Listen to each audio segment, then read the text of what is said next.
This all happened 10 years ago when I was 19. Around the holidays, I found out my then boyfriend, Kevin, was cheating on me with my older sister, Jen. I was beyond devastated because Jen and I were really close, and she was my role model. Not only that, but Kevin was honestly my first big love, so it was really crushing. Everything was made so much worse when my parents sided with Jen. She had always been a bit of the golden child, but my parents had never shown their favoritism to this extent. They kept telling me that these things happen, but family always forgives and crap like that. It made me cry a lot, and I kept telling them I couldn't forgive them. My dad told me to stop being so dramatic. My mom said I was a disappointment because she raised me better. Jen just said she was sorry, but she and Kevin really loved each other, and they never meant to hurt me. I honestly just felt so alone and depressed and worthless. I was like a zombie for months. I mostly just slept and I refused to talk to my sister. My parents kept telling me to move on because even if it hurt, Jen was still my sister and she was more important than some guy. Eventually, it was too much, and I decided to kill myself. I was so convinced that Kevin was the love of my life, and I just couldn't get over how he betrayed me and how my family made me feel so alone and crazy. I wrote a very angry and depressing suicide note that talked about everything that had happened and scheduled it to be published on my Tumblr after I died. Fortunately, my roommate best friend Alice found me after I overdosed on pills. I was unconscious for a while before I woke up. Then I was put into a hold because I was still very obviously suicidal and was considered a danger to myself. I was in there for a while and only had contact with my grandparents, since they were the only ones I wanted to talk to at the time. When I finally got to go home, it was my grandparents who picked me up and took me to their house. They are the reason why I'm still here right now, and I love them more than anything in the world. They put me in therapy, got my medication, and were with me the whole time. I never asked about my family, and they never told me anything either. At the time, I just assumed they were mad at me for being dramatic. Then I got the real story from Alice a month later. Her then girlfriend had been pissed on my behalf and shared my Tumblr post on her Facebook. She even tagged my parents, Jen and Kevin, and called them out. Her then girlfriend was also one of those people who had 1,000 plus friends, so the post got shared, and my family and Kevin were attacked by family, friends, and strangers. It was a shit show. A lot of people called Jen a whore and my parents heartless monsters. My mom was ostracized by her church. My dad's friends stopped talking to him.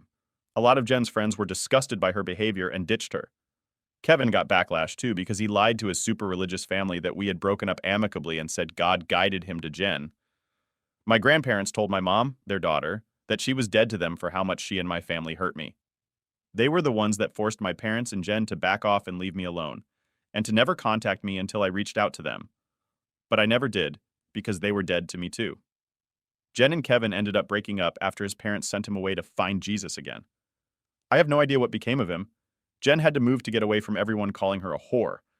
I haven't spoken or even seen her in 10 years. Last I heard, she's got 3 kids from 2 different men, and she's not with either of them. My parents became social outcasts and are now just homebodies. We rarely talk, and it's all superficial. They missed my birthdays, my graduation, my engagement, and even my wedding. They won't be part of my child's life either. I know it hurts them. I tell people around me that I don't care about them or their feelings, which is true to an extent. But in reality, I'm glad. I'm glad they're hurting and suffering. I'm glad their lives suck and they're all unhappy. I shouldn't be, and I haven't told anyone, not even my therapist, how I actually feel about my family now. I know this is probably just my resentment, and it's probably not healthy, but I can't help it. I almost killed myself over what they did, so it feels almost like karmic justice to see them hurting now. I even kind of hope they feel like I how felt, alone and like no one cares about them. I'll tell my therapist one day, but I just wanted to say it to the void for now. Story 2. I caught my husband having sex with his mistress in the car with our baby in the back seat. My husband and I have been married for almost 10 years. We have 3 kids, 5 years, 3 years, and 9 months. Around 2.5 years ago, I discovered he was having an affair that had been going on for around 6 months. We separated for some time. I went to therapy. We went to marriage counseling. We took about 10 months apart and supposedly working on ourselves and working on our marriage before officially getting back together. During that initial reunion phase, we surprise conceived our youngest. Until very recently, my husband had seemed very committed to fixing what he had destroyed in our marriage. He jumped through all of the hoops, or I thought he had. Believe me, I read the books and I followed the rules, and I made all of the demands. And he did everything he was asked to do. It wasn't always smooth sailing. He'd push back sometimes. He got defensive. We argued. It hurt a lot. But I truly believed we were continuing our path of overcoming what he had done. I felt like our relationship was strong. For the first time in our entire relationship, I felt like we were finally operating as a team. I can't say that my full trust in him ever completely returned, but I was dealing with this in therapy. We were dealing with it. It was okay for me to not trust 100% yet, and we both understood it was a process and trust had to be replenished piece by piece. I lived with this and continued to work on it. Recently, I started to feel suspicious in a way I couldn't ignore. It was like he was being too nice to me, too attentive, too willing to be of service for whatever I wanted or needed. That was actually the first thing that tipped me off. He was being too good of a husband. Then I realized he was doing things that he never really did before. Offering to do the big grocery shopping trips, taking the kids to new parks, running to pick up food on the occasion we ordered out. He always opted to have food delivered and could never be bothered to go pick it up. Little things, but they were big changes to me. Now, his work schedule has supposedly changed. No longer does he get home as early as he used to. I really tried to not be paranoid about it all, but it was driving me crazy. Eventually, I couldn't take it anymore, so I followed him. I followed him when he took our 9-month-old baby with him to go run several household errands under the guise of allowing me to relax. I found him with the woman he had previously cheated on me with, her on top of him in the driver's seat having sex, and our baby was in the back seat. He had sex with his mistress with our baby right there. It's beyond disgusting. If he wanted to use the excuse of running errands to go meet up with her, he didn't have to take the baby too. It's gross. He knew he was going to meet up with her for sex. Why would you take the baby? He said the baby was asleep and in the rear-facing car seat and has no clue what's going on. It's no different than when we have sex in our bedroom with the baby asleep in our room. How dare he? How dare he compare what he was doing with her to that? I set an emergency appointment with my therapist. I was seeing red, or beyond red, black, all black. Somehow I came out of that appointment even more mad. I just wanted to rage, and she kept trying to talk me down, and damn it, I don't want to be talked down right now. I don't want to be calm and rational. I want to scream and hit things and break things and destroy his life. I will be honest. I'm only posting this here so that I can get to the required account age and karma to post it in the infidelity group I was actually trying to post it in. I don't know where else to go where I can just commiserate on all of the different ways I can destroy him now. That's all I want to do right now. Story 3. My wife got in shape and told me that she realized she settled down for me. She filed for a divorce. Now she called me crying and wants to get back together. Not sure why I'm posting this. I probably want some validation as my life turned upside down recently. I, 32M, was married to my wife, 33F, for 4 years, and we had a great marriage so far. I was madly in love with my wife. She fell into depression, mainly due to her job in 2022. I tried to support her in every way and suggested her going to gym or doing any kind of sports to de-stress. I had my own depression episode before we got married, and what saved me was going to gym. She agreed to that, and we started going there together. I could not go as frequent as in the past, since my workload got heavier after my promotion. However, I tried my best to be there with her. She used to be a bit chubby, which I loved, and after seeing some changes with her body, she started to go there regularly. It also helped her with depression, and she got better. I was really happy to see her get better and livelier. She looked more confident, got more aggressive in bed, and so on. However, after a while, the confidence level started to affect our relationship for worse. She started going to the parties and going outside to a point she completely stopped doing her share in the house. That proceeded with me seeing her getting flirty with a guy at a meetup.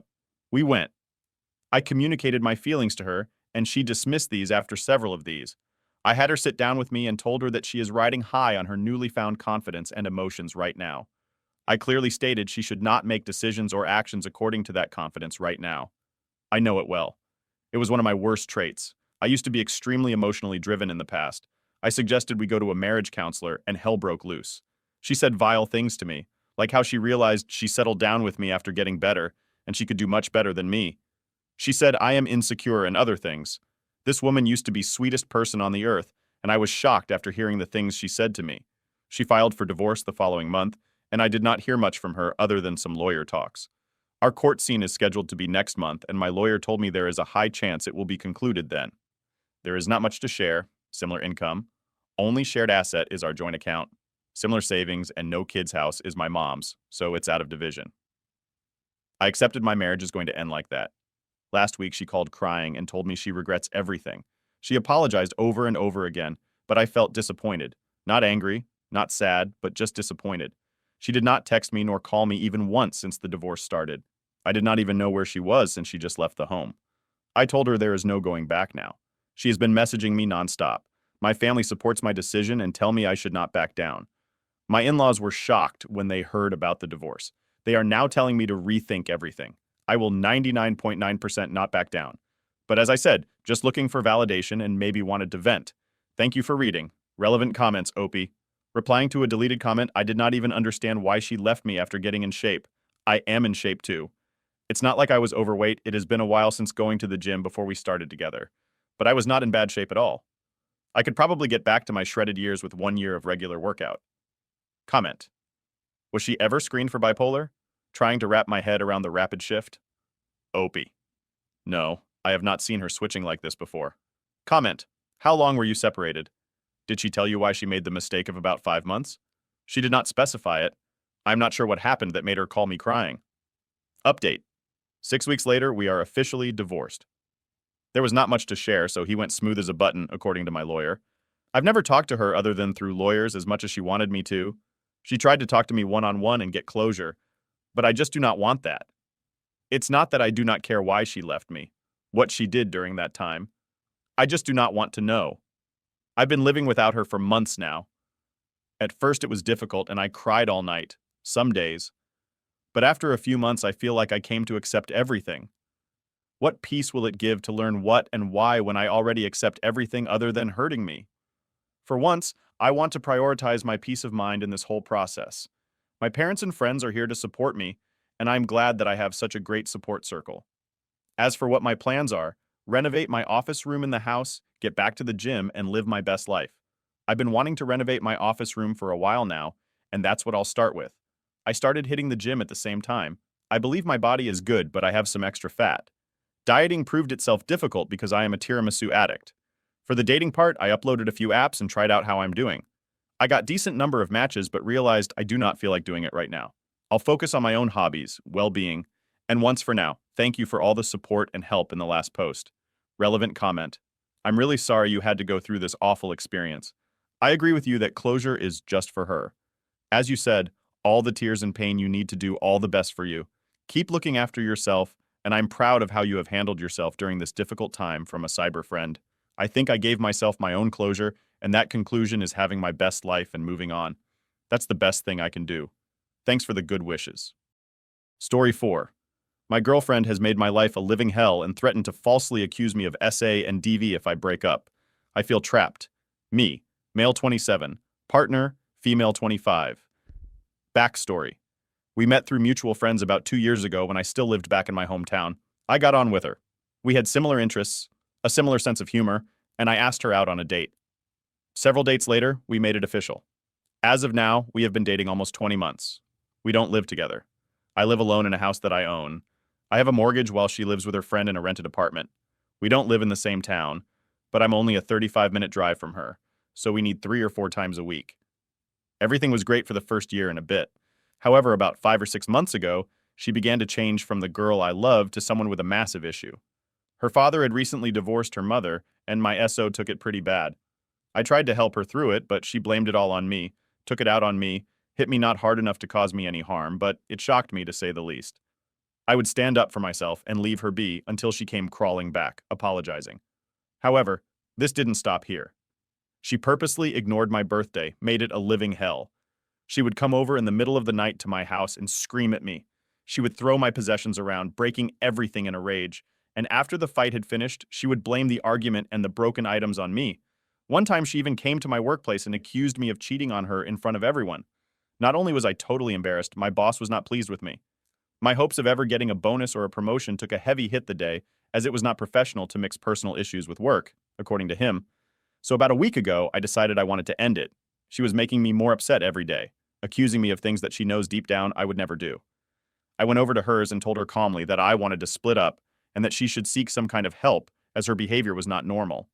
However, she wouldn't let me. She would tell me that I wasn't thinking straight and that I couldn't break up with her because we were meant to be together. Then she began to get angry and violent, throwing things. She told me she'd unaligned me before she let me break up with her. And then she told me she would accuse me of rape and DV if I did so. Now I know that if she went to the police and accused me of this, my life could potentially be over. I would have a criminal record. It would be there for every potential employer to see who would hire someone who beats and rapes his girlfriend. She knew she had me in a corner, so I told her to calm down and told her I wasn't thinking straight. I was just stressed with work. And of course, I wanted us to be together. I feel trapped. I can't run away because I have only recently bought my house. I have my mortgage to pay off and my family and friends are where I live. This girl is threatening to ruin my life, and I have no idea how to get out of this train wreck of a relationship. There must be some way out of this. Update. I thought after all the help everybody gave me, you deserved an update on the situation. I decided to firstly get the locks changed the day after the original post was submitted. It didn't take long and didn't cost much, which was good. She had a key for the original locks, so she could have entered my house at any moment. I then attempted to get some kind of evidence of her making these threats. Unfortunately, the phone voice memo recording idea would have been unlikely to work. I doubt she would have fell for that. I attempted to coax her into telling me by text that she was going to accuse me of rape and violence. For example, I sent her, "Were you being serious when you said you'd accuse me of those things?" She rarely replies to texts and usually comes and sees me herself. So when she didn't reply, I wasn't surprised. I decided to break up with her via email. I told her that we weren't working. Her actions weren't normal. She was scaring me. I couldn't live with her anymore, and I wanted us to break up. I never received a reply, but a couple of times she tried to call me on my home phone. But apart from that, I haven't spoken to her since I blocked her from Facebook, despite the fact she goes on there once or twice every few months, if that. And I'm no longer listed as in a relationship with her. Thank you all for your help. And as yet, I've had no policeman knocking on my door informing me of an accusation made against me. That's not to say it won't happen. Hopefully it won't. And I really do hope she gets professional help and comes through this, because at one point I really did love her. Thank you. Top comments. Good choice. And not seeing her in person to tell her, normally it is in good taste but should never be done when someone is either physically abusive or makes threats to frame you for anything. Also, excellent job on doing the clean cut on this one comment. I really doubt her threads were serious. People say a lot of crazy pants shit when fighting. You just need to call the bluff, and I'm glad you did. And even if she thinks she can make false claims doesn't mean she won't get her ass laughed out of the police station. Anyway, good for you. Story 5. My ex, F22, cheated on me, M21, with my childhood best friend, M21. So, here's my story about how I lost the love of my life, C, and my best friend J, all in one day. It all started when I met C in grade 5, and I had a crush on her for years, never gaining the talk to her or anything, as I was just figuring out these feelings. Plus, I knew I was an introvert from the beginning, barely having any real friends besides a small group of 4, one of them being my best friend Jay. We did everything a kid could do together. Go camping, something I didn't like but was fun with him, play video games, board games, sleepovers, all those things, and thought of him as a brother. It was he who had the courage to add her to put friend group. We grew closer as we got older. It was only in grade 9 that me and C were starting to get closer as friends. During high school, when we were both in grade 10, I finally gained the courage to ask C out, and to me, surprise and happiness, she said yes. Our first date was amazing, as I took her out to her favorite restaurant, which wasn't really expensive but did have a big bill. Then we went skating, as she has always loved that, and that was one of the best memories I've ever had. Over next 4 years, we had the best relationship, or at least what I thought was the best. It was only during year 3 of our relationship that C wanted to go the next level, and so did I, but I was just so nervous about it that I never realized what was happening between my GF and BF until it was too late. I was also stressed from the SATs that I didn't have enough time to spend with her either. It all came to screeching halt when I not only passed my SATs, my nervous about having sex went away with the letter, and I walked to her apartment to tell her the great news. I entered the elevator to go to her floor and walked to her door when I noticed it was open slightly, and so in a panic, I opened the door myself, not thinking straight and thinking she was in trouble, but found nothing. I walked around the apartment, but eventually I noticed the trail of clothes leading up to her bedroom door. If those weren't obvious, then the moans and screams of pleasure were. That was until I noticed a jacket on the ground, the very same one I gave Jay on his 18th birthday. I saw only red when I thought that and barged into her room, where they were both shocked at my interruption, but C soon screamed in terror as I pulled Jay off of her and started beating him.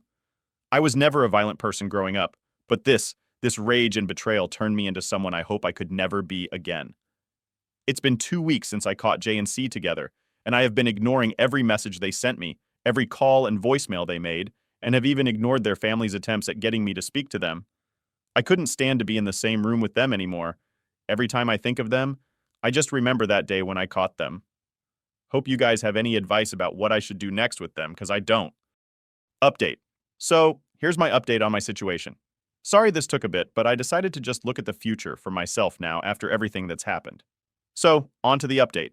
As many of you pointed out, I had to get the truth about our breakup before the two of them vilify me. To my and possibly your surprise, they didn't say anything about me, but they also didn't out themselves. The two of them kept quiet about the whole thing, and I couldn't stand that, watching as if nothing happened between the three of us. So I contacted as many of our mutual friends as I could to tell them. Some believed me, others thought I was in the wrong, and a few were indifferent, but all looked at J and C differently after that day, as I had many details of what they did while those POS fucked. After I outed the two of them, I realized I needed to get away from the city. I lived here my whole life, but I had to get away. I just couldn't stand being close to C and J anymore. I was simply getting boxes of my stuff ready to move when I could, and I hear a knock at the door, and wouldn't you know, C was standing right outside. Her eyes just bloodshot and looks like she hasn't slept in days. I barely opened it for her anyways, so I just rudely asked, "What are you doing here?" Because I'm not about to be gracious towards her, and never will again. She asked to be let in, to talk for a minute, and I decided to do so, but not to take her back, to just hear the excuses I know she'll come up with. She started to cry, asking for forgiveness, and wanted to explain why she did what she did. I kept a straight face and didn't say a word while she was speaking. She told me how she felt neglected cause of the lack of sex between us, which I guess is true. She went on to say that Jay comforted her, and slowly began to fall her hymn as the days went on, and one thing led to another, and I had caught them soon after they became physical. After she was done, I told her that if she fell for Jay, all she had to tell me was that she wanted to break up, and I would have accepted them getting together afterwards. But they didn't do so. Instead, I saw my first love in bed with my best friend. I told her I was moving away after this, that I couldn't stand being in the city anymore with C and J or their family, but I didn't tell her where, because I don't want her to follow me. I saw the tears flowing even faster as she heard that. Guess she thought that we could reconcile after what happened. Well, sorry, C, but I got other plans than take you back. After that, I just held onto her hand. She gained a hopeful look in her eyes and led her to the door, before pushing her out. She turned towards me, pure sadness in her eyes. "I'll never love you again. Go back to Jay. I'm sure he'll be happy to accept you fully. After all, he already did so." I slammed the door in her face after that, and heard her crying outside but didn't care and just continued to relax and back my stuff. As for Jay, well, never bothered with him again. Didn't speak to him, didn't respond to any of his messages. Nothing. I'm done with them, and nothing will change that. So that's my update. Nothing too big, but hey, don't really care right now to make this my whole life story. So goodbye and have a nice day.